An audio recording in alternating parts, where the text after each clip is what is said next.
The worst friends in fiction. These are the type of friends to say, trust me, bro, then unplug your life support to charge their phone. These are the fakest I've ever seen. And let's just start off with Mordecai and Rigby. How the actual hell are these two still friends? With all the bullshit they put each other through, I'm like genuinely wondering why these two still hang out with each other. Like, let's just take Mordecai. This man can't stand the thoughts of Rigby being better than him. Like when Rigby was finally about to graduate from high school and asked Mordecai for help with his graduation speech, do you know what Mordecai does? This just straight up ditches him. This was literally one of Rigby's biggest accomplishments, and Mordecai's out here like, yeah, bitch, figure it out yourself, man. This is not my problem. It's only when Rigby fumbles the speech that Mordecai steps in. And this was his reason for not helping. It's hard to see you doing so great.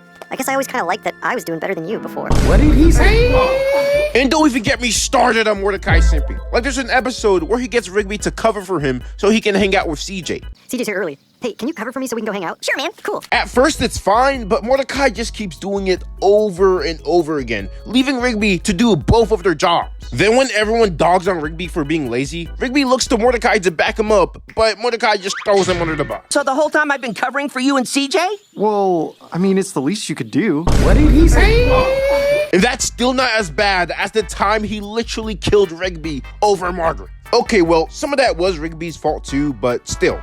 Mordecai is a terrible friend. But Rigby's not innocent either. This man literally learned the Def Kwon Do so he could kill Mordecai. How come you're not dead yet? What did he say? And then there's a time Rigby wrote a fake rejection letter just so Mordecai wouldn't leave him behind. These two are toxic as hell, but at least Rigby got better over time. Mordecai just kind of got worse. Next, we got Cartman. There's not even much to say about this dude, but let's just start with him killing Kenny over a PSP. Like, I know Kenny dies all the time, but it's just like Cartman was actually happy to kill his friend over something so small. Then we've got everything he's done to Kyle, like giving him AIDS and blaming him for 9/11, but arguably the worst thing he's done to him is in the episode Toilet Paper. So in the episode, the boys TP their art teacher's house, but Kyle starts feeling guilty about it, and Cartman's first solution is to kill him.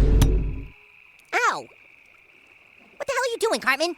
I'm kidding you. Then he also tries to kill Stan and Kenny when they start feeling guilty too. And in the end, Cartman just ends up ratting all of them out to save his own ass. And don't even get me started on everything he's done to Butters too. I mean, he literally kidnapped Butters and made him think that everyone he knew was dead just so he could go to Casa Bonita. Then he pretty much got Butters raped by this machine, and he's also tried to put his in Butters' mouth. And I almost forgot to mention the time Cartman put Butters' his mouth and then showed it to the whole class. At this point, I don't even think Cartman even has any friends, bro. He's just an asshole to literally everyone in his life. Next, we got Greg Heffler. This kid is a fucking villain. Like, I used to think Greg wasn't that bad, but after revisiting the books and seeing what this dude's done to Rowley, bro is a certified menace. One time, Rowley and Greg were having a sleepover, and Rowley just kept on kicking this pillow around. Now, this pissed Greg the off. And instead of just telling Rowley to stop, Greg put a dumbbell under the pillow, knowing damn well Rowley would kick it again. And as you could guess, Rowley kicked that shit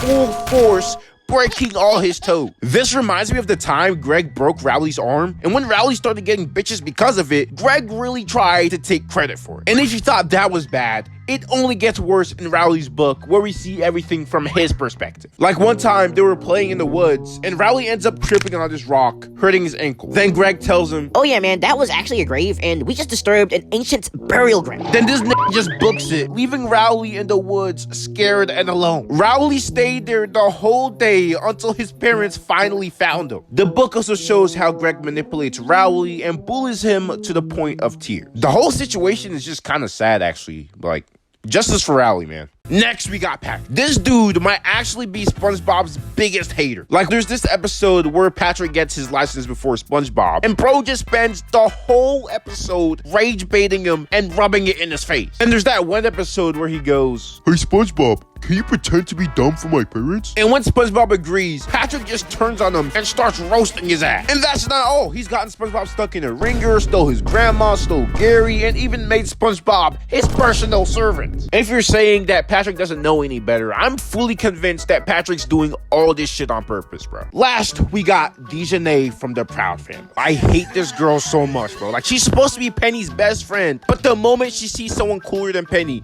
she just dips. Then when things don't go her way, way, she comes right back like nothing happened. Like in one episode, La Cienega throws a cooler party than Penny, so Dijonay just freaking bounces and leaves Penny all alone. And when the party turned out to be lame, she just came crawling right back to Penny. Another time, she spread lies about Penny on the school broadcast, and then when Penny confronted her, she just brushed it off like it was no big deal. What's going on? Don't try to play me. How could you do this to me? Start a rumor like that. I didn't start it. I just reported it.